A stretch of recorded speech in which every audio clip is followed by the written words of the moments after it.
Hello there. I have recently uploaded a recipe of sev khamni, which is quite popular Gujarati snack or farsan, which we call, and it is mainly popular in Surat. Here, actually, I received so many DMs and personal messages regarding the same. So I'm going to show you the recipe. So I have made a video so that you can understand how we can make it and how easy it is to prepare. It hardly takes 15-20 minutes to prepare if you love Gujarati snacks or Gujarati dishes. So this could be one for you. So let's start with the preparation. Actually, I did not really think of making this video. So that is the reason I've already saved this flour, and then somehow I got an idea that why not making a video. This is a cup, measuring cup, which I've taken approximately 200 ml of the cup. So maybe no, it's 250 ml actually. So I guess approximately 200 grams of besan or gram flour. 1 tablespoon of very fine semolina. If the semolina or rava, which is if you don't have that fine, then you can just take a grinder and make it a little bit fine. The quarter teaspoon, this is the teaspoon I've used. So the quarter teaspoon of citric acid or nimbuna fool, which we call in Gujarati. Apart from that, I've added a teaspoon of salt into that and a teaspoon of sugar. So while you're measuring your flour, I would recommend you to sieve it properly, the way we make cakes. And whenever we bake something, we do sieve that so that the cake or sev khamni, wherein you have to prepare the base, which is khaman. So you need it to be very spongy and not like a dough consistency. I have here, let me explain the ingredients first. So I have here ginger, garlic and chili paste. So it's not a paste actually, I've just used a mortar pestle because I believe that it gives really good flavor.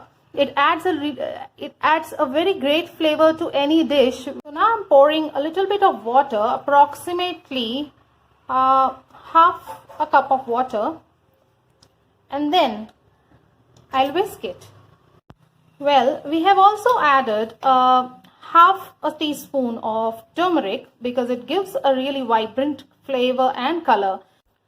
So we have whisked it, and this is a little porridge consistency, since the semolina will bloom and the batter will become thick again. So now what are we going to do? So this is the ginger, garlic and chili paste which I am adding to the batter. Now generally this recipe is made with the chana dal, which is soaked. So the Bengal gram is soaked, split Bengal gram to be very specific. That is soaked for a few hours, and then it is grinded. That recipe actually requires a lot of oil. In fact, the triple or maybe 4 times of it. So since we are going to prepare it quickly, and since this is a low oil recipe, so why not avoiding that excess oil? Now I'll keep this batter to rest for 10 minutes. Meanwhile, what we'll do is we'll put water in the pressure cooker. So I'm just heating the water, and in this I'm going to prepare my khaman. I've already greased it. Greased it in advance. And meanwhile, we are going to prepare our tadka. So now let's prepare the tadka. So I've just used 1 teaspoon of oil, a very little oil compared to the sweet shops or the farsan shops they generally use. So I've used 1 teaspoon. So altogether till now we have used 4 teaspoons, which is comparatively way lesser than the farsan or the snack shops in Gujarat. So once the oil is heated, we will add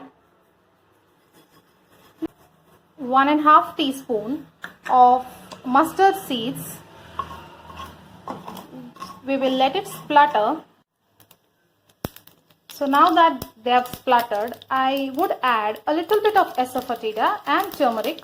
Asafoetida is good for digestion when we eat gram flour especially. Some sesame seeds.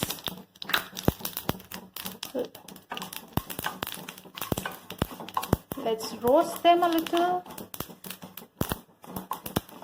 Don't worry, it will taste good although we have less oil. So now I'm adding curry leaves and few chopped chilies, green chilies. So that will add a little bit spice and flavor to the dish. Majority of the Indian dishes, are very much incomplete without curry leaves. Not adding any citric acid here since we have already added in our batter, so it will become very sour and the flavor will be quite pungent, so we might not like it. So these are the only things which are going to go in your tadka. One ingredient which is left, and it is somehow very important, that's sugar. How can a Gujarati dish can be prepared without any sweetness? So this is sugar. It's almost 1.5 teaspoon. So the water we are using is a little bit proportionate, because if we add too much of water here, so it will form like a dough and we don't really want it. Boil this water a little bit so that the flavors get infused into the water, and it will give our dish a very nice flavor. Salt to taste.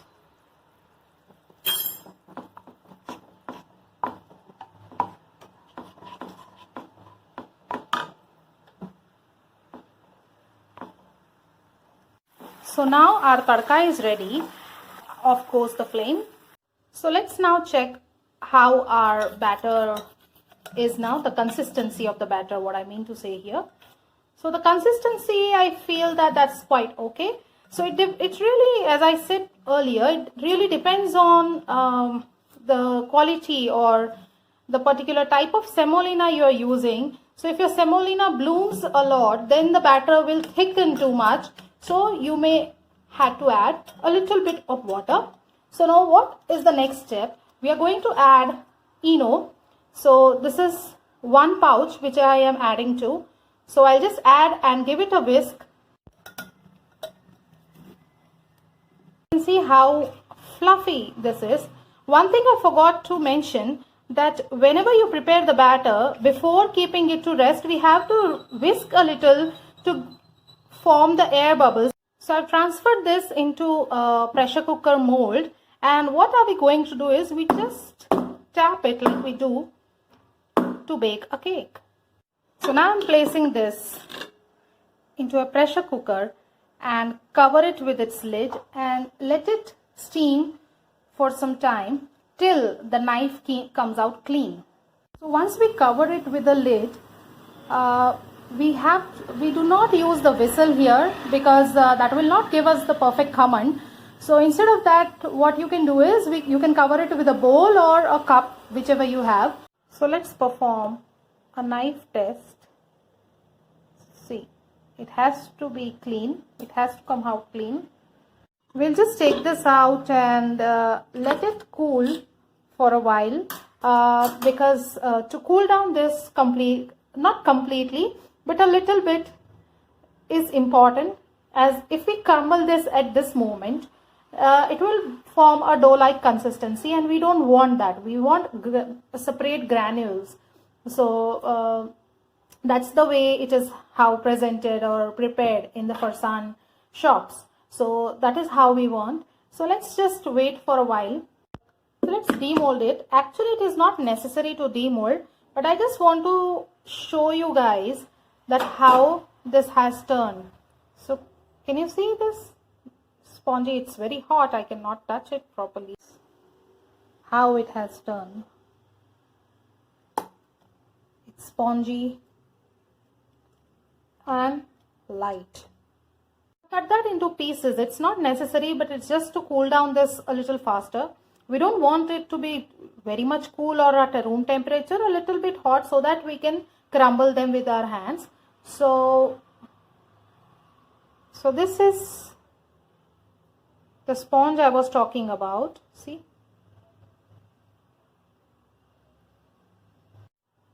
can you look at the texture? We have got a wonderful texture, and that's perfect to go for our Sev Khumni. See how nice crumbly texture we have, and all the granules are separated, and this is how we want it to be.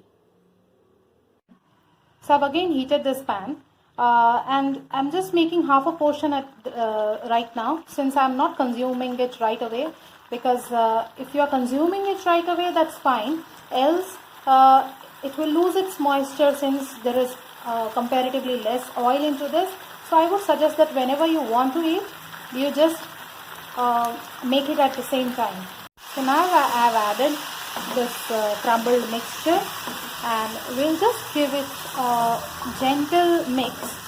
Don't be too hard, because again it will become like a dough, so we really don't want that. So we'll just give it a mix. It's just to give it a mix and nothing else. We don't need to cook it. We don't need to actually cook it for a longer time. It's just to give it a nice mix so that we can serve a little bit hot. So now that our Sev Khumni is prepared, let's garnish it with some namkeen. That's sev, what we call, that's a snack.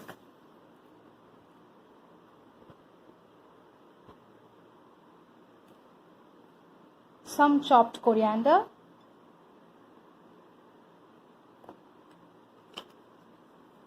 and few pomegranate.